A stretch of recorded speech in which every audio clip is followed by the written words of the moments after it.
पति अभी नहा ही रहा था कि तभी फोन पर मैसेज टोन बजी। पत्नी मोबाइल के पास में ही खड़ी थी। उसका ध्यान फोन की ओर गया। उसने सहज ही फोन उठाकर मैसेज पढ़ा। हाय, गुड मॉर्निंग डियर। किसी बेबी का मैसेज था। पत्नी सोच में पड़ जाती है कि अब यह बेबी कौन है। तब तक पति भी नहाकर बाहर आ चुका है। पत्नी उसे किसी बेबी का मैसेज आया है बताती है। पति मुस्कुरा देता है, फोन उठाकर उस मैसेज का रिप्लाई करता है, hi baby, how are you, और अपने काम में लग जाता है। इस रिप्लाई को भी पढ़ती है। अब हर पल पत्नी के दिमाग में यही विचार कौंधता रहता है कि यह बेबी कौन है। शाम को पति घर आता है। पत्नी उससे पूछती है, यह बेबी कौन है। पति जवाब में सिर्फ मुस्कुरा देता है और फिर से अपने काम में लग जाता है।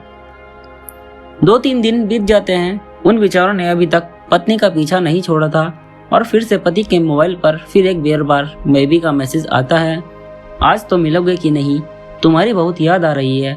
इस मैसेज ने आग में घी का काम किया। पत्नी का शक और भी ज्यादा पक्का हो गया। बीच बीच में ऐसे मैसेजेस का आदान प्रदान होता रहता और पत्नी के मन में शक की जड़ें और गहरी होती गईं। पति पूछने पर भी जवाब में सिर्फ मुस्कुराहट किए और कुछ नहीं कहता।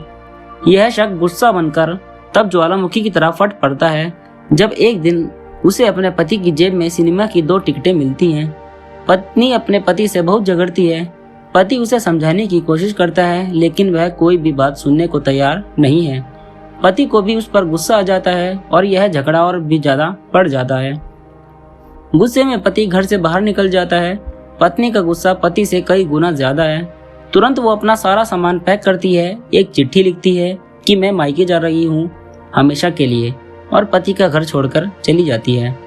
गुस्सा शांत होने पर जब पति घर आता है तो चिट्ठी पढ़कर उसके होश उड़ जाते हैं। 10 दिन बीत जाते हैं और गांव के उस घर पर डोरबेल बजती है जहां पत्नी रहने चली गई है। पत्नी दरवाजा खोलती है। दरवाजे पर 10 साल की एक छोटी बच्ची हाथों में चिट्ठी लिए खड़ी है। वह पत्नी को वह चिट्ठी देती है। बच्ची से वह चिट्ठी लेकर पत्नी चिट्ठी खोलकर पढ़ती है, डियर वाइफ, जिस बेबी की वजह से हम दोनों में इतने झगड़े हुए और तुम हमारे घर छोड़कर यहाँ चली आई, यह बच्ची जो अभी तुम्हारे सामने खड़ी है वह वही बेबी है। अनाथ आश्रम की एक प्यारी बच्ची इसी के साथ में बातें करता था, सिनेमा जाता था। पहली बार जब तुमने बेबी के बारे में पूछा था तो मैंने जानबूझकर तुम्हें नहीं बताया था। सोचा था थोड़ा मजाक करता हूँ, देखता हूँ तुम कैसे रिएक्ट करती हो, लेकिन मैंने यह कभी नहीं सोचा था कि तुम्हारा शक इतना बढ़ जाएगा कि तुम घर ही छोड़ दोगी। हाँ, सबसे जरूरी बात तो यह है कि वह किसी और की नहीं बल्कि तुम्हारी ही बेटी है। रुको, अपने आप को संभालो और आगे की बात ध्यान से पढ़ो। हमारे शादी के 2 साल पहले की बात है। तुम अपने कॉलेज के लास्ट ईयर में थी। तुम्हारे प्रोफेशन में नोट्स लेने के बहाने तुम्हें बुलाया था और तुम्हें चाय में इन नशीली दवा खिलाकर ना करने वाला काम किया था।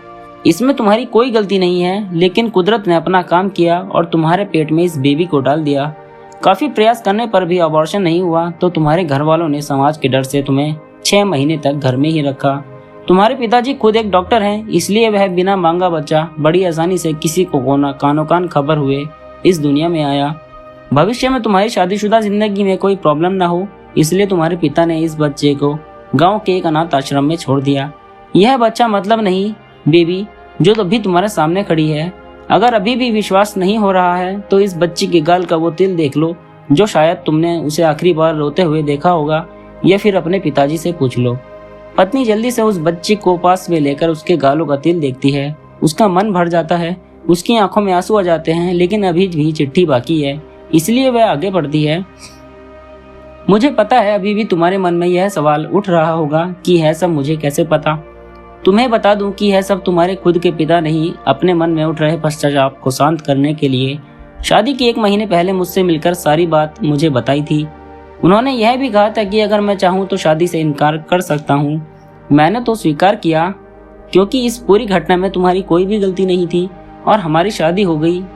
तुमने मुझे बहुत प्यार दिया, लेकिन तुम्हारे पिता से बेबी के बारे में जानने के बाद मैं उसे मिले बिना नहीं रह पाया। मैं बीच बीच में उससे मिलता था। उससे मिलना, उसके साथ समय बिताना मुझे अच्छा लगता था। कितनी प्यारी बच्ची, बिना गलती के क्यों सजा भुगते, बस इसलिए मैं उसे थोड़ी सी खुशी देने की कोशिश करता था। बस मुझे इतना ही कहना था। अब अगर तुम फिर से अपने घर आकर मेरे साथ रहना चाहो तब और सिर्फ तभी मेरी गैलरी में आ जाओ। तुम्हारा और सिर्फ तुम्हारा डियर पति। बिना एक क्षण की भी देरी के पत्नी दौड़कर गैलरी में पहुंची और रास्ते पर उसका पति खड़ा था। उसके चेहरे पर मुस्कान थी और पत्नी की आंखों में आंसू के पुर। कारण कुछ भी हो, अपने दोनों के बीच में कभी भी सबको थोड़ी सी भी जगह मत दो, क्योंकि दुनिया में हर बीमारी का इलाज है, लेकिन शक नाम की बीमारी का कोई इलाज नहीं है। मन शांत रखो, जो भी मन में आए एक दूसरे को बताओ। दोस्तों, आपको आज की यह कहानी कैसी लगी हमें कमेंट करके जरूर बताएं, और इसी तरह की कहानी सुनने के लिए हमारे चैनल कहानियों की लाइब्रेरी को जरूर सब्सक्राइब करें। फिर मिलेंगे एक और नई कहानी में। धन्यवाद।